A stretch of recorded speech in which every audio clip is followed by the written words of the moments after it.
Toyota Time with Timmy the Toolman and Sean. Today we have a special guest, my buddy Ray, and what we're going to do for Ray is we are going to do a transmission replacement on his 2007 FJ Cruiser. We helped Ray with a radiator replacement, and then recently we did a compression check and leak down test on his FZJ80 Land Cruiser. We determined that that engine is in trouble, and we haven't figured out yet which way we're going to go. Are we going to replace the whole engine? Are we going to try to do a head gasket job and get the head reworked? So that vehicle's down for the count. At about the same time, with Ray having some pretty bad luck, he experienced a transmission failure on his FJ Cruiser. He was driving down the highway and all of a sudden his transmission stopped shifting right and it started slipping. So he pulled off and then saw that a bunch of automatic transmission fluid was gushing out underneath the vehicle, and it was coming out between the bell housing and the engine. He towed it to his house, and then he told me about the problem, and I started asking him some questions. Number one, how many miles did he have on the transmission? He says 280,000. And then I asked him, when's the last time you changed the transmission fluid? And he said, I've never done it. And he's owned it for 200,000 miles. He bought it with 80,000 miles on it. As soon as I heard that, I said, well, Ray, don't bother taking this to a transmission shop to get it looked at and worked on, because I wouldn't try to save that thing with that many miles and with clear abuse without replacing the fluid on a regular interval. I talked him into getting a remanufactured transmission from Toyota. And the reason why I believe that's the best bet is because when you get a remanufactured transmission, all the moving parts are brand new. The only things that are reused is mainly the case. So you get everything brand new. So it's basically like getting a brand new transmission. You can't buy a brand new transmission. They don't make them anymore, but you can get what's basically equal is a remanufactured, because like I said, all the moving parts are replaced. They're brand new. If you're familiar with our channel, about 3 years ago, we did a transmission swap on Sean's 2002 4Runner. He had a major failure. We presumed that it was the overdrive gear that gave way. It's a common problem with those 2001 to 2002. Sean has had good luck with that transmission so far. 3 years and quite a bit of miles, and that transmission is solid. So we knew that going with a remanufactured transmission from Toyota was a good way to go. You can buy it from other places, but I think it's a little bit of a crapshoot that you're trying to save money, but you don't get a great transmission, and then you find out it fails way sooner than you would have hoped, and you're redoing the whole job and then spending more money on another transmission. So we recommend you go with a reman transmission from Toyota. Even if you don't have an FJ Cruiser, a video like this could help you out with replacing the transmission on another Toyota SUV or truck, because there's a lot of similarities. The steps are all very similar. You know you're going to have to get the drive shafts disconnected. You know you're going to have to disconnect the wiring harness from the transmission and transfer case. You know you're going to have to remove the shifters. You know that you're going to have to remove bell housing bolts. You know you're going to have to disconnect the bolts that bolt the flex plate to the torque converter. Because of all those similarities, even if you don't have an FJ Cruiser, this video will give you a lot of insight how to do it on another model that you have. So if you're having transmission issues on your Toyota SUV or truck, this video could really help you out with all the general steps on how to accomplish it. So go ahead and watch it, and we know what's going to help you out with your transmission replacement. What we found when comparing this job with the transmission swap on the 3rd generation 4Runner is we found this one was a little bit harder, and it had a couple more hurdles that we had to get past, and you're going to see what those hurdles were when you watch the video.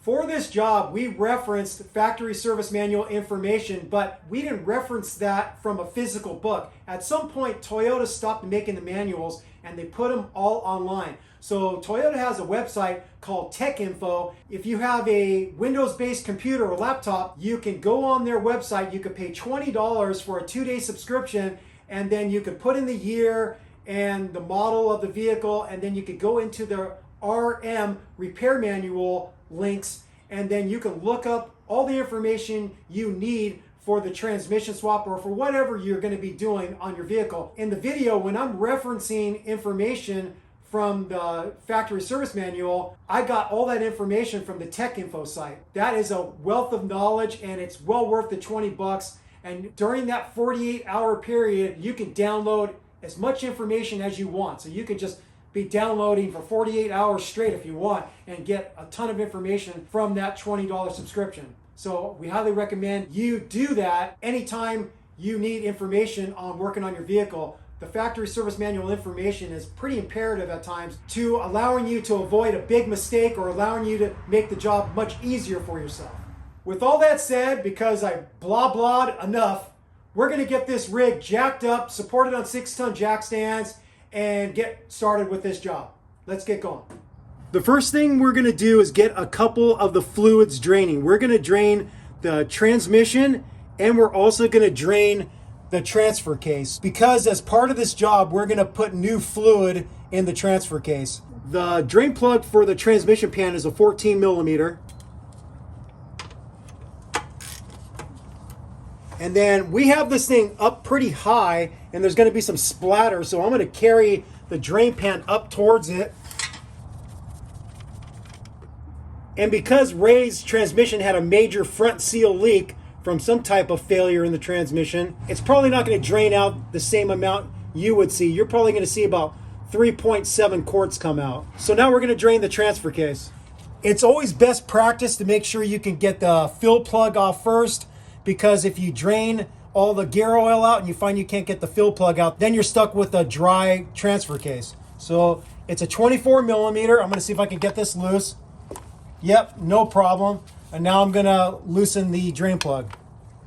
I'm going to take the fill plug out because this way the gear oil will pour out easier having air coming in.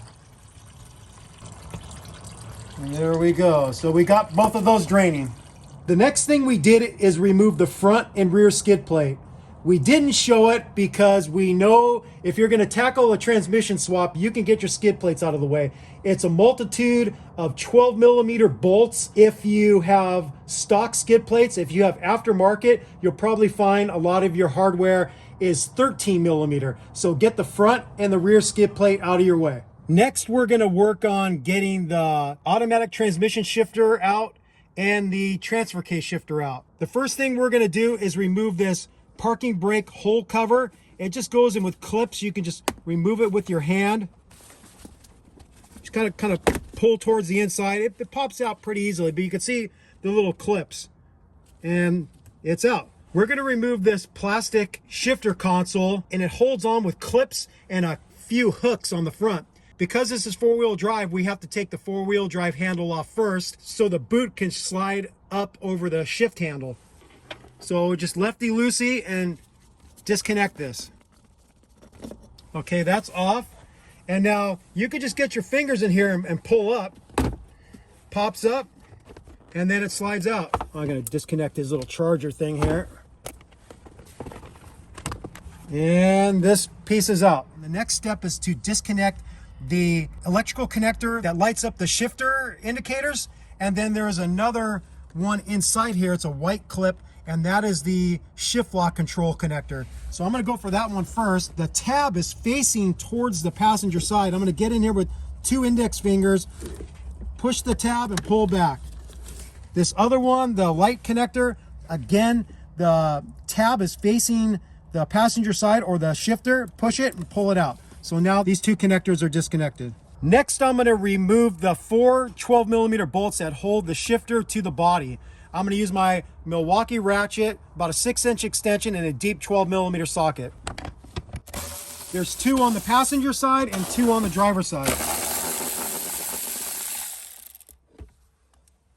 If you flop the shifter over, there's a 12 millimeter nut. And what I did to make sure I can get it back in the same position, I used a red permanent marker and I marked the outline of the washer, and then this way I can get it back in the same position. So I'm just gonna loosen that with my Milwaukee Ratchet, and then we could get that shifter cable disconnected.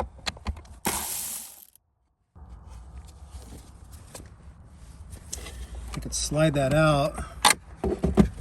Okay, it's free now.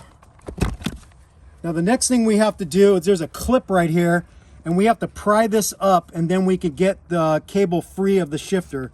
This clip is basically like a brake line clip where the brake line is held to a bracket with this style of clip. So I'm going to try to pry it up. I'm going to have to hold pressure on the shifter.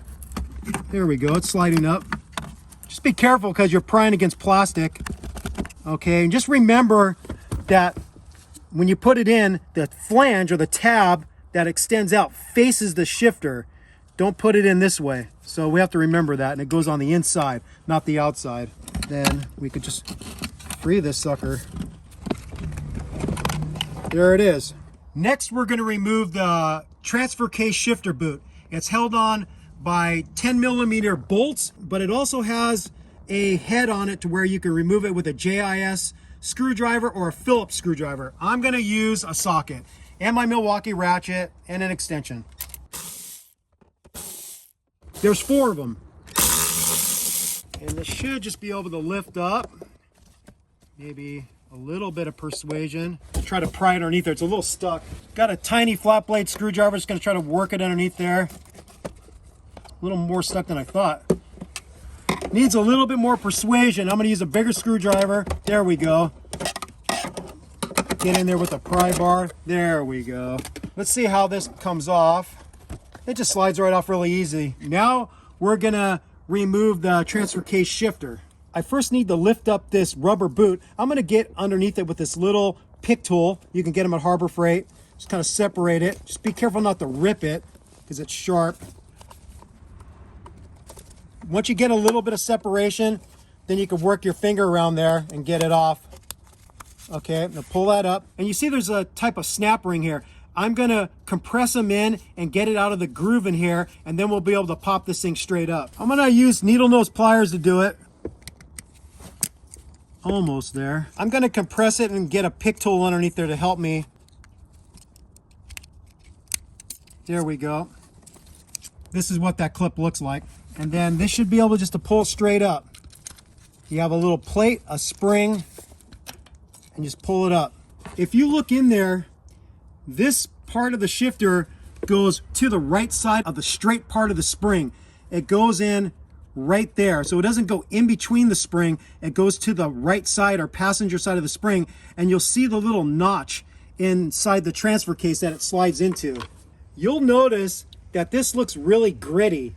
All that grittiness is what's left of the stock transfer case shifter seat. You can get a new one from Toyota, but you usually have to buy the whole top plate. You can't buy the shifter seat separately. That's at least what it's like for the 3rd generation 4Runner that Sean and I found out. But Marlin Crawler makes some aftermarket ones, and I think I might have one for Ray, hopefully, in my little spare parts kit. He has no shifter seat left. It's just like granules. The factory service manual says to remove the transmission and transfer case as one unit. What I like to do is separate the transfer case first, so this way when you get the transmission on a transmission jack, it's not super back heavy, and the adjustment knobs, the fore and aft and side to side, work much better when you have the transfer case off the transmission. That's what we're going to go for, and we're going to hope it works out for us. The breather for the transfer case goes over in a U-shaped hose, and it goes over to the transmission. We need to disconnect this so when we start to drop the transfer case, we don't stretch this and break it. I have these spark plug wire pullers, and they usually work pretty good to loosen hoses. So I get it on there and I twist it and see if I can break it free of that nipple on the shifter plate. So it feels like it's moving, and I need to push it towards the passenger side to slide it off the nipple. Maybe easier said than done. Oh, there it is. Okay, I got it off. Next, we're going to disconnect power to the vehicle by disconnecting the negative battery terminal. We're going to be disconnecting electrical connections on the transfer case, transmission, and some O2 sensors. And just to take out the risk of having anything arc or ground out, we're going to disconnect power from the vehicle. It's a 10mm nut, and I'm using a 1/4" ratchet. Okay, and just push that out of the way. Next, we want to remove a couple sections of the exhaust system. And to do that, we first have to disconnect O2 sensors on both sides. So this one we're working on is on the passenger side. The push button faces the passenger side. And if you've been four-wheeling and going through dirt, you're most likely going to have a little bit of grit behind the tab, and it's going to fight you. So you're going to have to work at it, maybe get a little pick tool behind the tab and see if you could free up any dirt or grit. You push this tab, and then you could pull the male plug down and out. The other O2 sensor is right here on the driver's side. the tab to release it faces back towards the rear of the vehicle. And again, you might have some grit in there. You have to clean it out with the little pick tool, be able to push it in far enough, and then you can pull the male plug out. Here's the part where we put in a little prayer to the exhaust nut gods and hope that they come off without breaking anything, because they're notorious for getting really locked on from all the heat cycles and the little bit of corrosion. I pre-treated these with a little bit of Croil penetrant, or you could use PB Blaster. It's better to pre-treat it 1 or 2 days in advance, but I just did it right now. So if they fight me, then I'm gonna get my butane torch out and heat up the nuts to hopefully expand them a little bit to assist getting them off. Next, we're gonna remove this exhaust hanger. The factory service manual actually says to remove the 2 nuts that holds it to the frame, but from experience, we know that we could spray a little soapy solution or cleaner on here and pop it off here. We don't know if leaving this is gonna hinder us from getting the exhaust out from the vehicle, but we'll soon find out. So I'm just gonna spray some simple green on here to give a little lubrication. And then I have a big pry bar, and I'm actually gonna pry on the part that welts to the tailpipe and just pry outward. There we go, I'm prying on the frame now. There we go. And we got this sucker off. It looks exactly the same top and bottom. Next, we're gonna try to disconnect the exhaust pipe from the driver's side exhaust manifold. It's held on by 2 14mm nuts. I'm gonna use a deep 14mm socket, 6-inch extension, and my 3/8 flex head ratchet. And I'm gonna just give it a little bit of a tightening first. Doesn't budge, I'm just going kind of light. Okay, and now I'm gonna try to loosen it. Here's where we pray a little bit, and I'm not gonna use too much force. And if it starts to fight me, I'm gonna get the torch out. That's pretty stuck. That's a lot of force. Okay, I'm gonna get the torch out. I just have a butane torch. You could get it at any hardware store. And I'm gonna heat up the nut. I'm not gonna heat up the stud. The goal is to try to get the nut to expand and break its bond from the exhaust flange and from the stud, and not expand the stud itself, because we want to try to get the nut off. So here we go.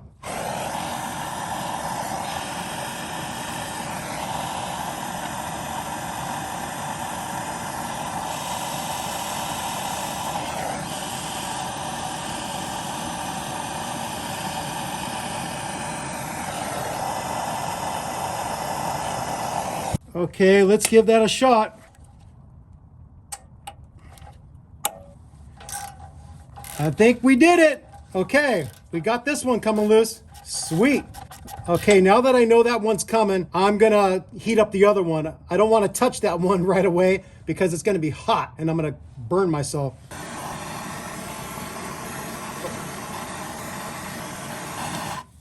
Okay, another prayer.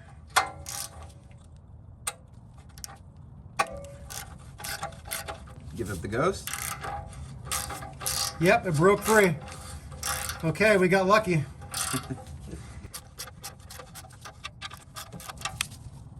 Stud coming out? Hope not. I think the stud's not coming out. Yeah, because sometimes those lock nuts like to grab the stud. One thing to note for this job is we bought some new nuts, and we bought the exhaust gaskets of all the sections we're disconnecting, because if you're disconnecting the pipe, these lock nuts can get a little messed up when you take them off. And so it's good to get new ones. And then it's also good to replace the exhaust gasket donuts when you're doing this. Now we're going to disconnect the exhaust pipe from the passenger side exhaust manifold. Again, I'm going to treat it with some heat. One safety precaution I forgot to mention is I've got eye protection on, because you're using heat, and if anything drops down and gets into your eye, you're gonna be hurting. So put some eye protection on. Next, I'm gonna disconnect this section of the exhaust pipe. It crosses over underneath the transfer case. There's a welded nut on the flange, and then it's a 14mm bolt that comes in from the passenger side towards the driver's side. What I'm gonna do here is I'm gonna use heat because they're on there pretty tight. I'm gonna heat up the nut, and then I'm gonna heat up the flange area around the bolt. I don't wanna actually heat up the bolt itself because I want the flange to hopefully expand a little bit to help me get the bolt out. It worked. For the first one, I was able to get it loose. Okay, that's a good sign. All right, I'm gonna heat up the other one, and cross my fingers and hope I get that one too. I heated up the nut and the flange around the bolt about a minute each. And that one's moving too. Woohoo! Okay, we're doing good. If you find that when you get onto the bolt with the socket and your ratchet and it's taking a lot of force, don't force it. Get back onto the nut and the flange around the bolt with more heat for maybe about 45 more seconds each, and then try again. The key is you don't want to break the bolt or the nut you're taking off or the exhaust stud. You don't want to break anything because then your life gets a lot harder. It's already hard enough. I don't need it to be any harder.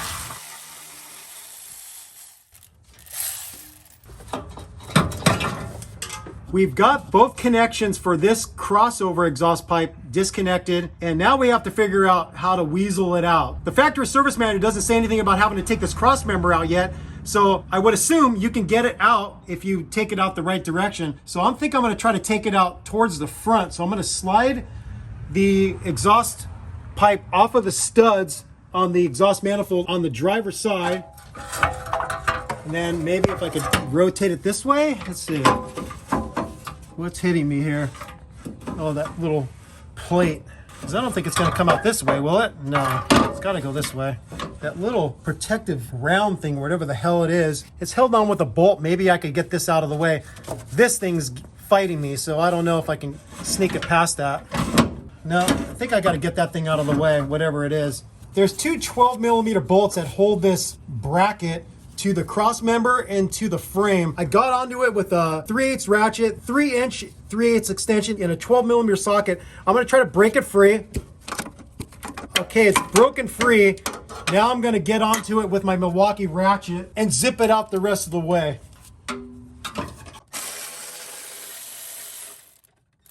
I need to also take that upper 12mm bolt out to get this bracket out of the way. And this heat shield is fighting me getting the ratchet in there, so I'm going to take this out. It's held on with a couple 10mm nuts, and I'm going to zip them out with my Milwaukee ratchet in a deep 10mm socket and a 3-inch extension. There's actually 3 of them. There's another one over here and then another one towards the front.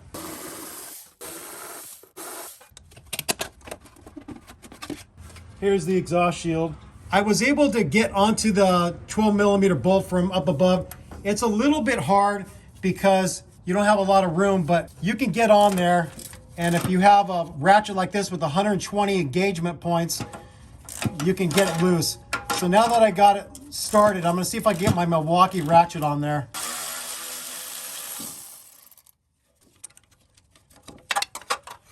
So here's this sucker out of the way. And then now, yeah, easy peasy, calabrese. The last piece of the puzzle to get the 2 exhaust pipes out is this connection right here. They're kind of unique. They have a spring on them to keep tension on the bolt so they don't come loose. I already tested this one. This one came out with no heat application. I'm gonna try the other one. These are 14mm also. There it is. Woohoo! I'm going to get onto these with my Milwaukee ratchet and zip them out the rest of the way. So you see how the spring, I actually remember seeing in the factory service manual, they have a suggested length of the spring. So over time, if it compressed too much, it doesn't have enough spring left to it, you're supposed to replace them. And I'll share that value later on when we're putting everything back together. Now we're going to disconnect this other exhaust pipe on the passenger side. See if we could pull it off the exhaust manifold studs first. Nope, that's not happening. So try to break it free of this first. There we go. Now I could slide it back. Hopefully. Get off that last stud. Maybe I have to push up on this. Hey Ray, push up on this right here. Come on, Ray, you move slower than old people. Come on. Okay, push that up. I had to cut that one. Push it up. Push it up. Okay, now I can slide this thing back. Oh, the cross member's getting in my way. There we go. Want to get this? Yeah. Okay, a little teamwork. We pushed up on this exhaust pipe that runs to the muffler, and then we were able to sneak it out. So now we've got the exhaust pieces out of our way. Woohoo! Next, we want to remove the front and rear drive shafts, also known as propeller shafts. On the cross member underneath the transmission, there's this propeller shaft heat shield, and it's held onto the cross member with two 12mm bolts, and I'm going to remove those now with my long reach Milwaukee ratchet. And the whole reason for that is so you can get at these bolts and nuts so you can disconnect the front drive shaft from the transfer case. We're first going to disconnect the front drive shaft from the transfer case flange. The factory service manual says to make match marks so you can get the drive shaft connected in the same orientation it was connected to the flange on the transfer case. Is this really necessary? I really don't think so, but we're going to do it anyways. We're going to make match marks on the slip yoke of the front drive shaft and carry that over to the flange of the transfer case. And we're going to use orange for the rear connection, and we're going to use white for the front connection where it connects up to the differential flange. If you have a lot of grit and dirt, you might want to clean it off with a little brake cleaner. These look halfway clean, so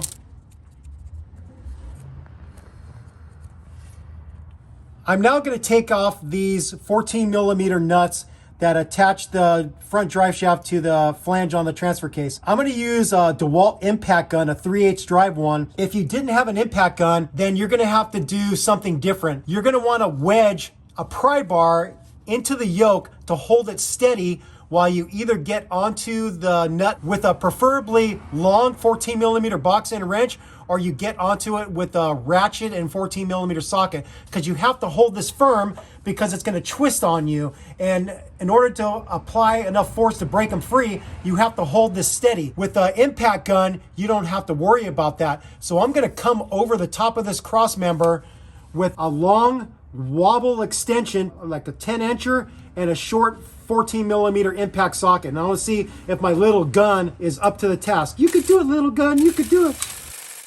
Come on, little gun. Come on.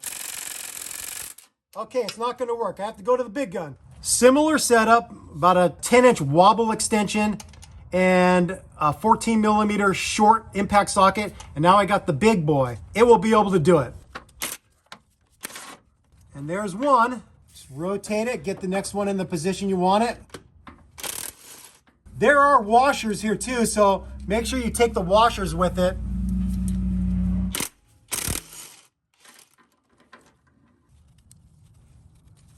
Last one.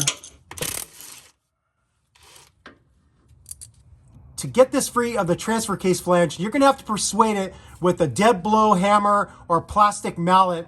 But before I do that, I'm going to now attack the front bolts and nuts that attach the front drive shaft to the differential flange. The front connection is a bolt and a nut. The nut is on the front side facing the engine.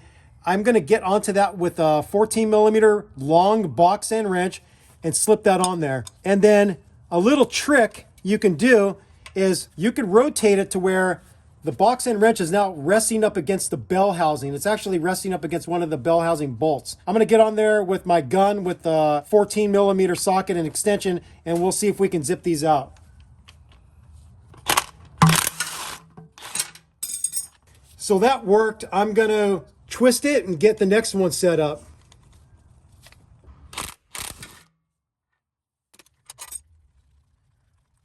Just remember that the bolt goes in from the back side towards the front with the washer, and it's just the flange nut on the back.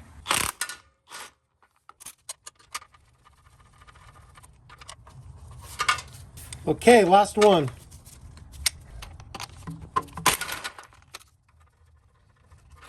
I have my plastic mallet.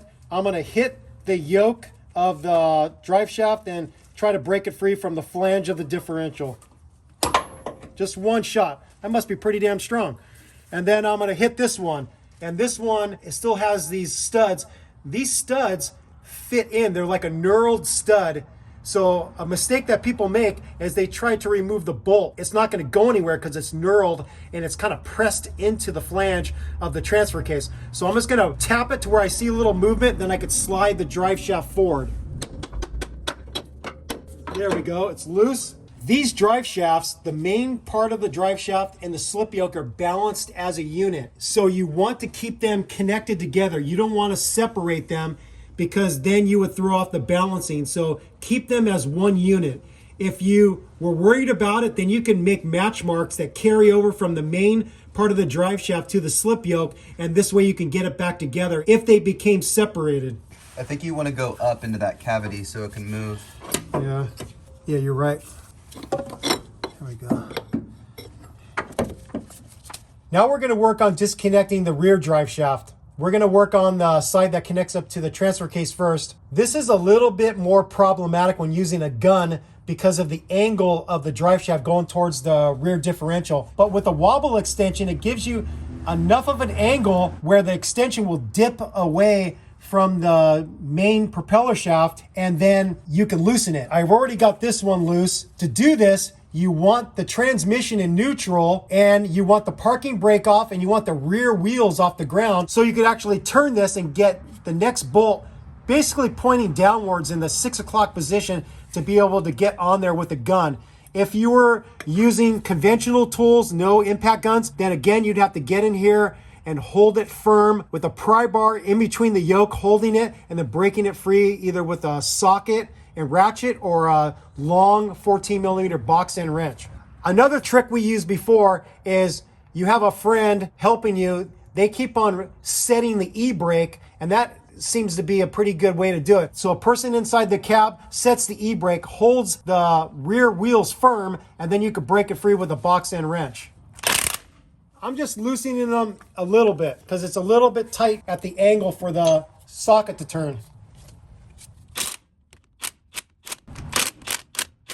Okay, I've got them all loose.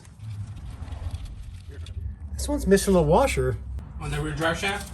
Yeah, did the rear drive shaft come out before? Yeah. Okay, somebody forgot to put washers on for you. Yeah, you're missing some washers. I see one, and then there's one on another one, but I could already see that the other ones are missing. That one has one.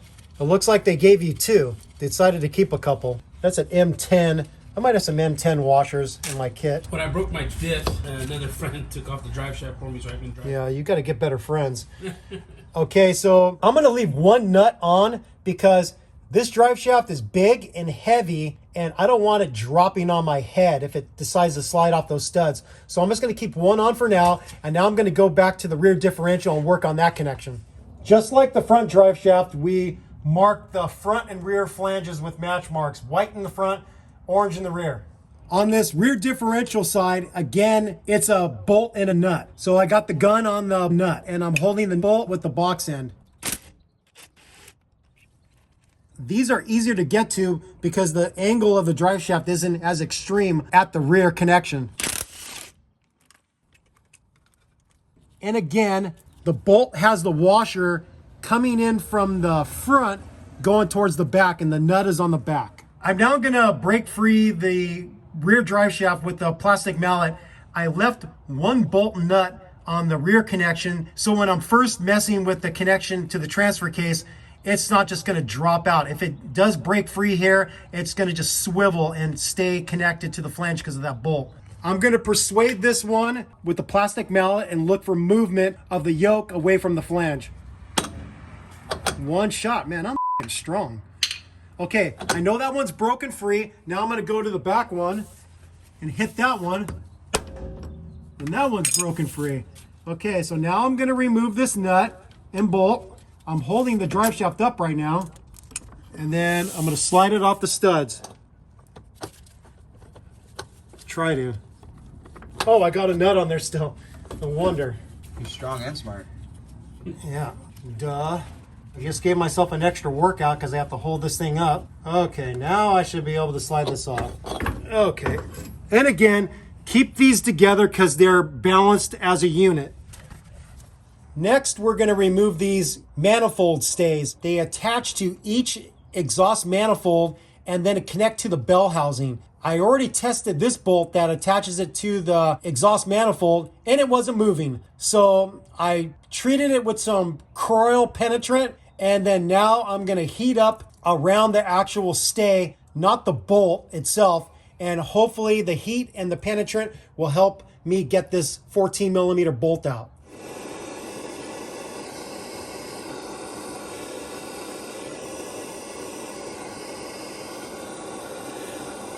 Okay, I'll give it a shot.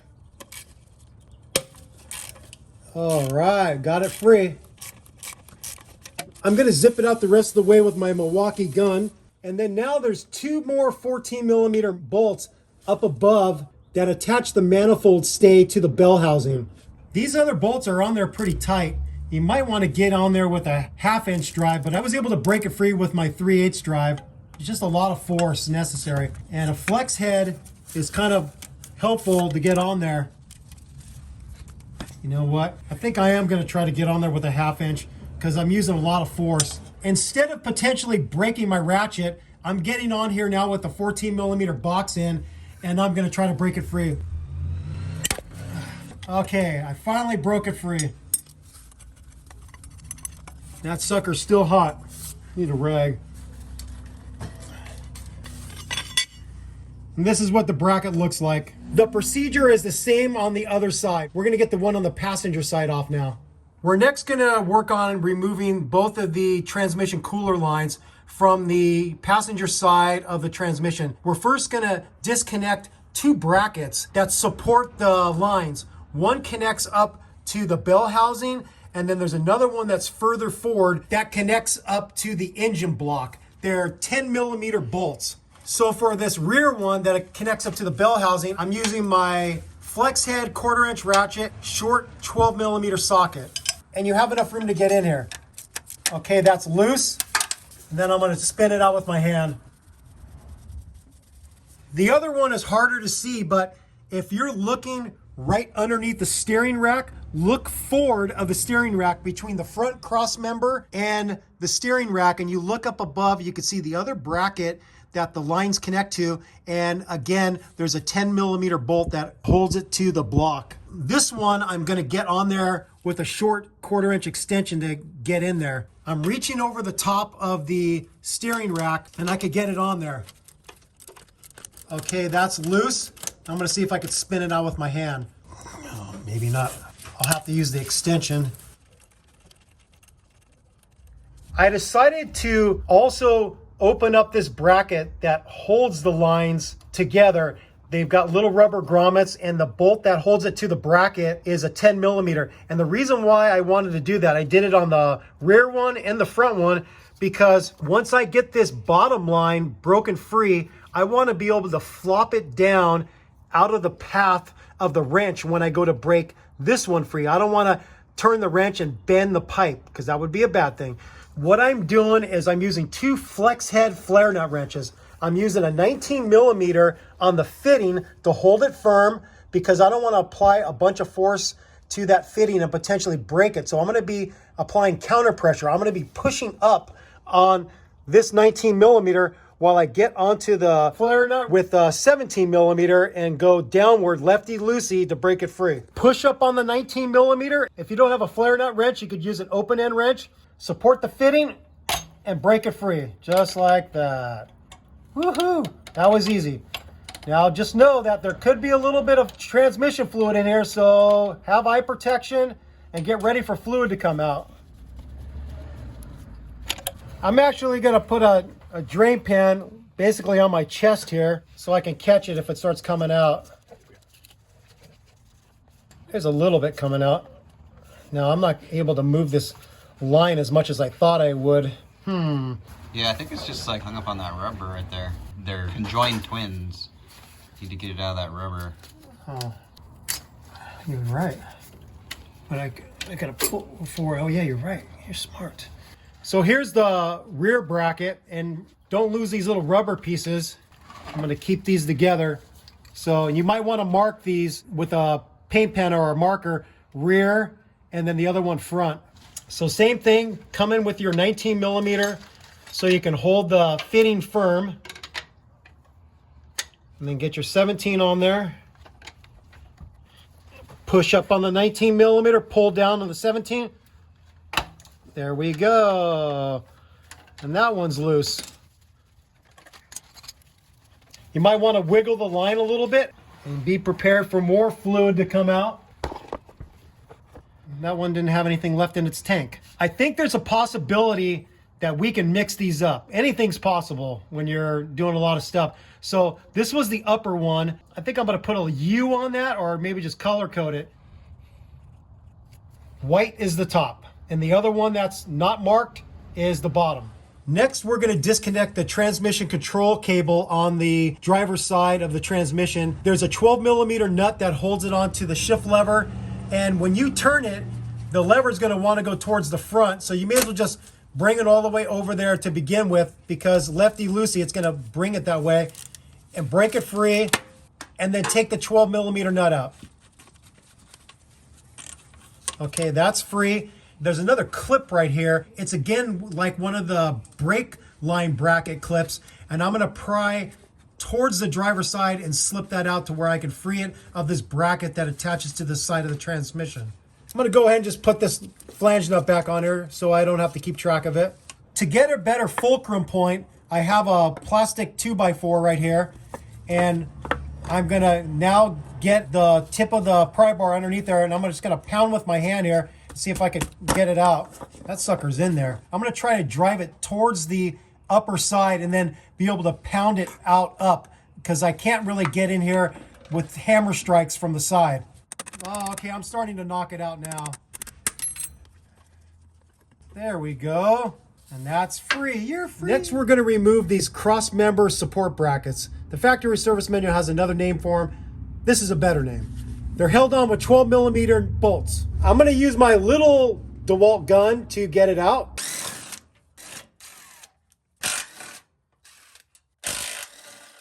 Now we're gonna disconnect the one on the passenger side. The factory service manual says to next remove the cross member that's underneath the transmission. We're not going to do that because once we get the transmission jack underneath the transmission, it's going to be in our way to be able to get the electrical connectors disconnected. So first, we're going to get the electrical connectors disconnected. We're starting on the driver's side. I don't right off the bat know what each of these does, but all I know is we have to get them disconnected to get the wiring harness free of the transmission and free of the transfer case. This one is a cool one. There's a little tab on the top, and you can pull it down. It has this white camming device, and it helps you get the connector disconnected. It's kind of nice. Okay, this one's disconnected. Now we're gonna go for this other one. I think it might be a speed sensor or a temperature sensor. The push tab faces the passenger side. And of course, there's grit underneath all these. There we go. I think I was able to release it. There we go. Got this one disconnected. And oh, there's ones on the top, which are gonna be really fun. This one right here, this went to the O2 sensor. I'm gonna wanna slip this thing off, or better yet, I think I'm just gonna disconnect this bracket because slipping it off this post might be a pain.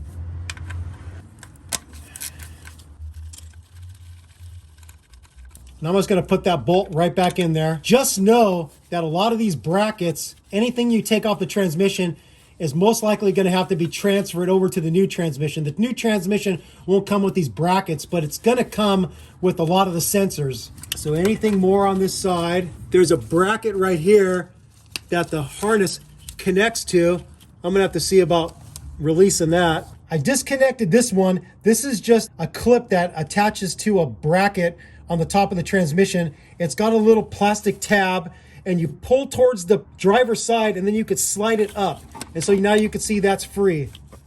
To say the least, getting the electrical connectors disconnected and any related brackets you need to, that the main wiring harness connects up to, it is a serious test of patience. It always is. Some of the wiring harness connectors are all the way up on the top of the transmission. The connectors themselves will fight you. There's breather hoses that you have to disconnect. What we're gonna do is we're gonna try to show you all that once the transmission is out, because it's way too tight to be able to show you as we're doing it where we're getting our hands in, because there's just not a lot of room. You wanna make sure you got all the connections loose, so when you disconnect the transmission bell housing from the engine, that none of the wiring harness is gonna come with it. So you have to reach your hand up above and feel, and you could say, oh yeah, I could feel that it's not connected to the bell housing anymore. And then you're confident when you start to pull the transmission out that none of the wires are gonna get broken. So just make sure that Next, we're gonna get the starter out. The first thing we wanna do is we wanna disconnect some cable connections. One is a ground wire right here. That doesn't connect up to the starter, but we pretty much think it's gonna get in our way, so we're gonna disconnect that. Then there's the small electrical connection plug right here that we have to disconnect. And then there's the main power connection underneath this plastic cover that we have to disconnect. So we're gonna get all those disconnected now. The bolt that holds the ground wire on is a 12 millimeter. Next, I'm gonna disconnect the small connector, push the tab. There we go, that's disconnected. I gotta pull this cover off. Just gonna pull it up with my hand, hopefully. There we go. And that looks like a 12.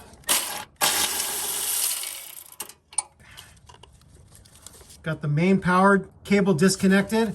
I'm gonna put that nut back on. So now we have to get the bolts out. It looks like the factory put a little white mark on there to let you know, hey, those are for the starter. So it's this one and then this one up here. And those look like a 14. I'm gonna go for the bottom one first. I'm using my big 1/2-inch drive flex head ratchet with a deep 14 millimeter socket.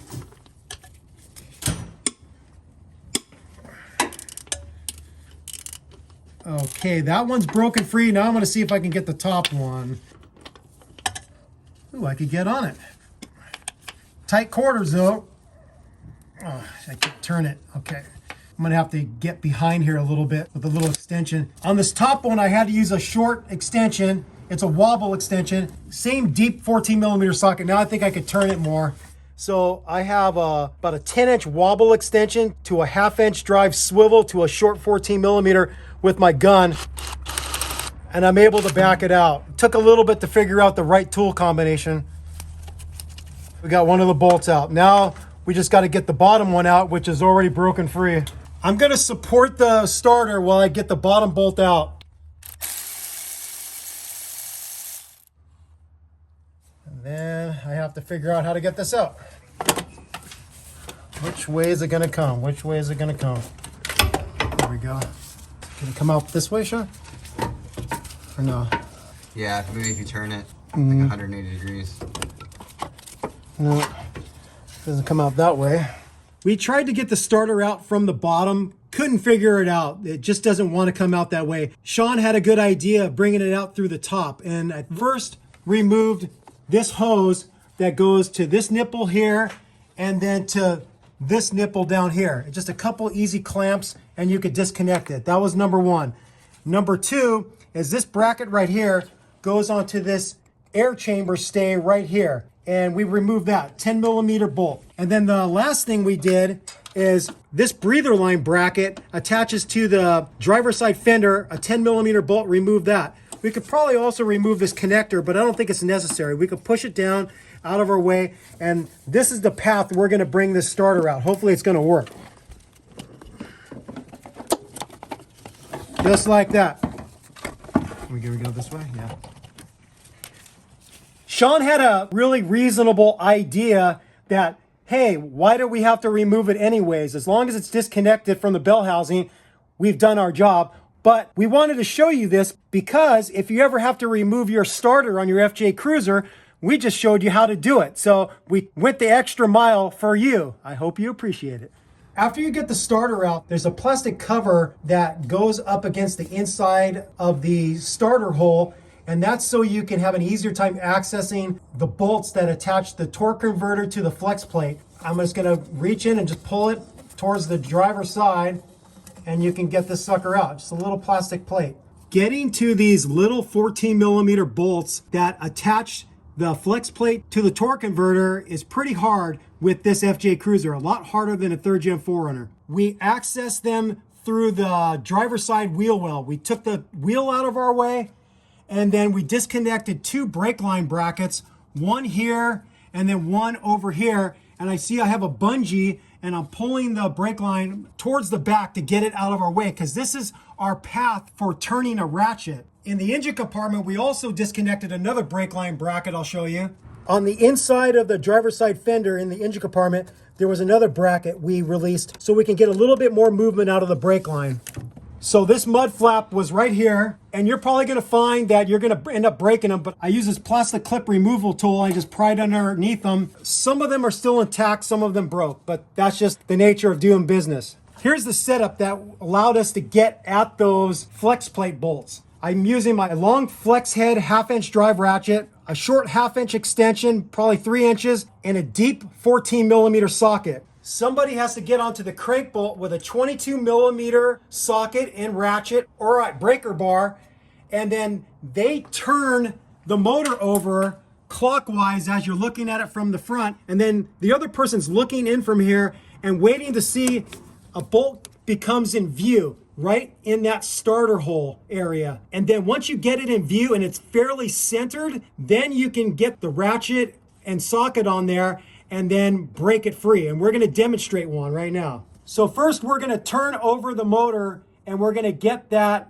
bolt in view. Slow down a little bit more. Actually, a little bit more, just a tiny bit more, right there. And you can actually see that bolt. It's silver or a gold color. And so now I'm gonna get in with the 1/2-inch drive and socket and extension, and then somebody has to hold the crank bolt firm, because if they don't, then you're just gonna be turning over the engine. So they hold it firm, counter pressure, and then we get in there with the ratchet and socket and break it free. Now see how I have my body position? We're lucky we have 3 people because it's making it easier. I'm reaching underneath the driver's side frame rail and I'm making sure I'm holding that socket onto the head of the bolt, because it's kind of awkward and I could see how you could end up stripping the head of the bolt because it's gonna fall off. So I'm holding it firm, and then Ray's gonna help me by pushing up and breaking it free while I'm holding the socket firm onto the head of the bolt. Once it's broken free with the 1/2-inch drive ratchet, now I can get in with a little shorty 3/8 ratchet and 14mm socket, and I can get it out easy because it's been broken free.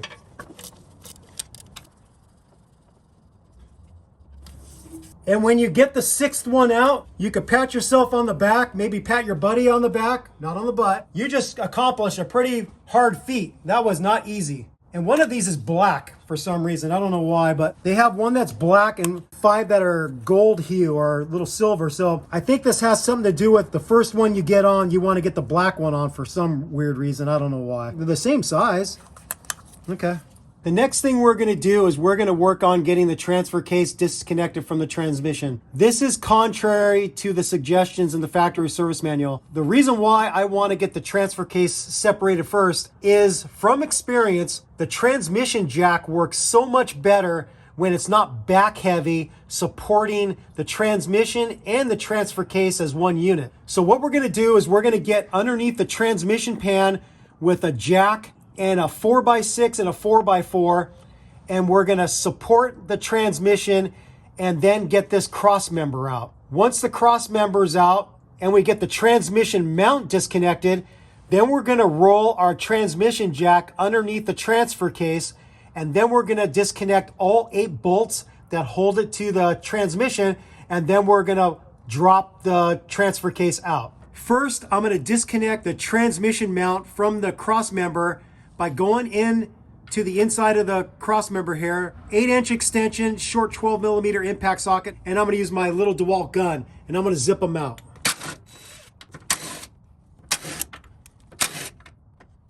Okay, all those bolts are out. They're little shorties. Next, we're gonna take out the cross member bolt nut. They're 14mm. There's a bolt that comes in from the front towards the back. I'm gonna hold that with a long box end wrench, and then I'm gonna get onto the nut with a deep 14mm impact socket and my gun. That sucker's not gonna come out just yet. We're gonna loosen the ones on the driver's side now. I have to tap these out with a mallet. Well, that one came out.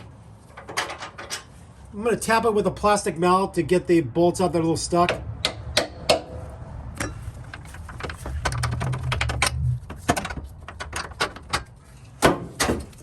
And then that sucker's out. I don't know if it's directional. I think it is. Mark it rear and front. I'm now gonna remove the transmission mount from the transmission It's held on by 4 14-millimeter bolts. Next thing we're going to do is we're going to disconnect this little skid plate on the bottom of the transfer case. It's held on by 12-millimeter bolts. I'm just going to use my box end wrench to get them out.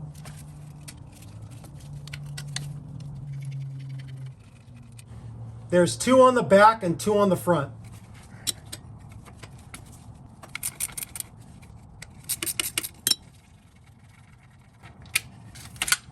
And that sucker's off. Our next plan is we're going to get some of the transfer case bolts out, the lower ones, and then we're going to come in here with the transmission jack, support it, maybe put some type of wedge here so it's more balanced, and then we're going to work on getting the other bolts out that hold it to the transmission. So I'm just going to use my Milwaukee ratchet and short extension, deep 12-millimeter socket to zip these up. All right, we got the 3 out on the passenger side, and there's another one on the very top we'll get later. On these ones on the driver's side, the lower and middle ones, I'm just going to use my box end wrench to break these free. Okay, that's loose. Now I'll back it out the rest of the way with my Milwaukee ratchet. This one free first with the box end. Okay, it's loose. Zip it out with the gun.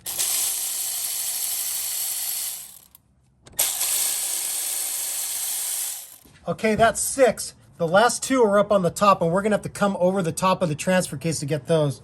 For the 2 upper bolts, you're gonna find you're gonna struggle with them if you're gonna follow our lead and disconnect the transfer case while it's still connected to the transmission and the transmission is still connected to the engine. For the upper bolt on the driver's side, we came over the top. We had a wobble extension about 8 inches long and another 3-inch regular extension, and we connected up a short 12-millimeter socket.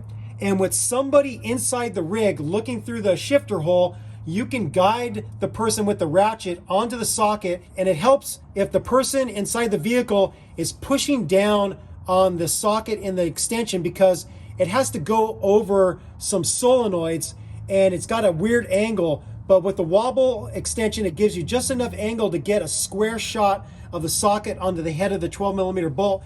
And then once you got a good connection, then the person can lefty-loosey and disconnect it from back behind the transfer case. On the top one on the passenger side, I was able to get onto there with a flex head 1/4-inch ratchet, little short, like 2-inch, 3-inch, 1/4-inch extension, and a 12-millimeter 1/4-inch socket. And I was able to break that passenger side one free on the top through the shifter hole. Now we have all 8 bolts disconnected that hold the transfer case to the transmission.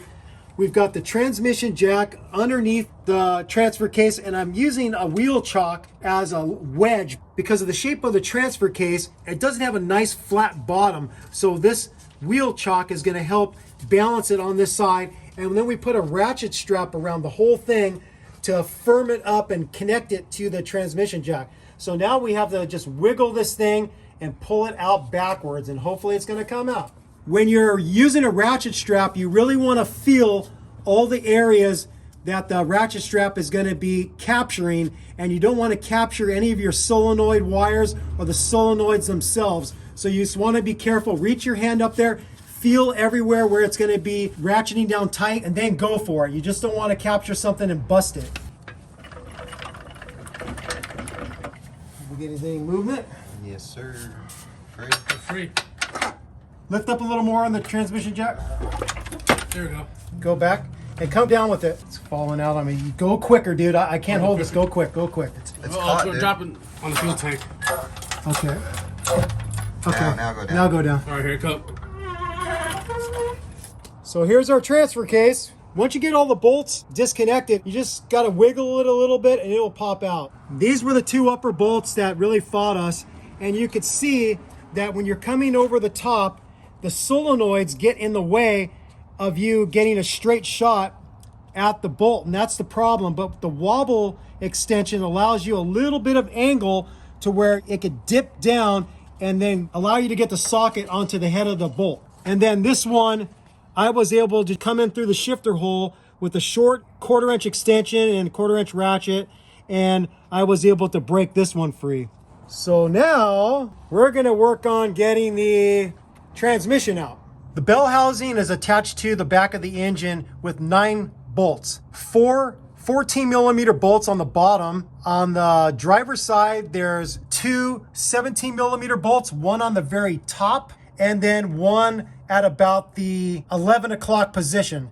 And then on the passenger side, there's 3 17mm bolts, one at about the 3 o'clock position, one at about the 1 o'clock or 2 o'clock position, and then another one at the very top at the 12 o'clock position.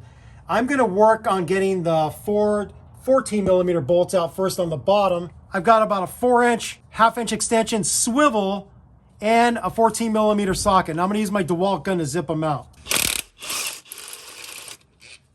And we're gonna keep track of these and make sure that they're all the same length. If they're not the same length, we're gonna remember where they go.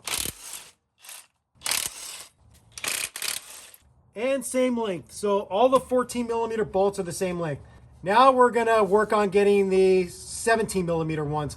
I'm gonna first go for this one at the 3 o'clock position on the passenger side.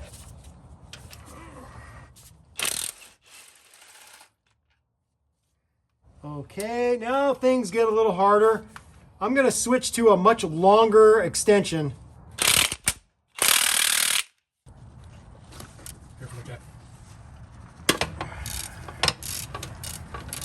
My gun wasn't able to do it with this long extension. There was too much flex. So I had to break it free with a 1/2-inch drive ratchet.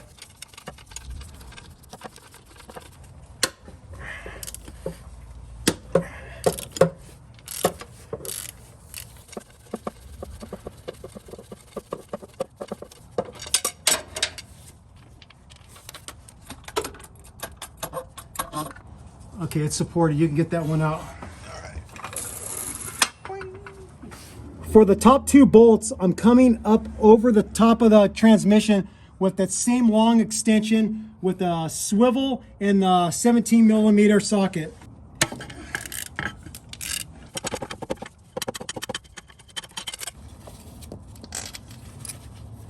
That had a bracket on it too. That's for the breather hose, so we have to remember that. On the top driver's side, it's got a breather hose clamp.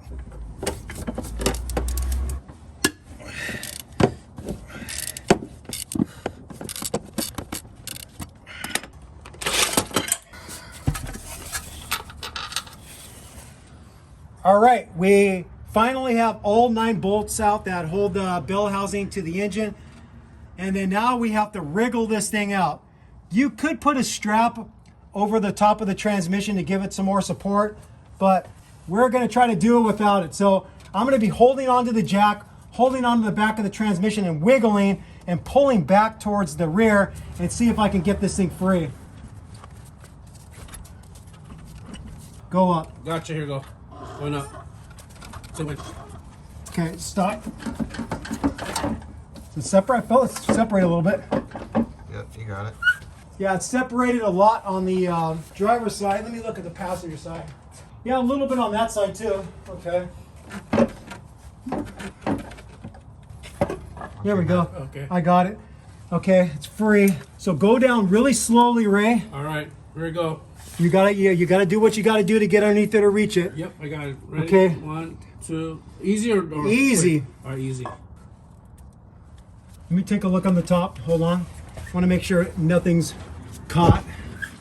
Okay, go down a little more. Okay, going down. Is it going to clear that front cross member? Pull it back. Back. There we go. Yep. Okay. Want to push it back a little bit more? No, you're fine. All right.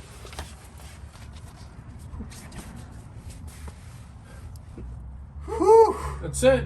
Transmission is out. Finally. Okay, let's roll it this way. Take a look at this thing. Oop.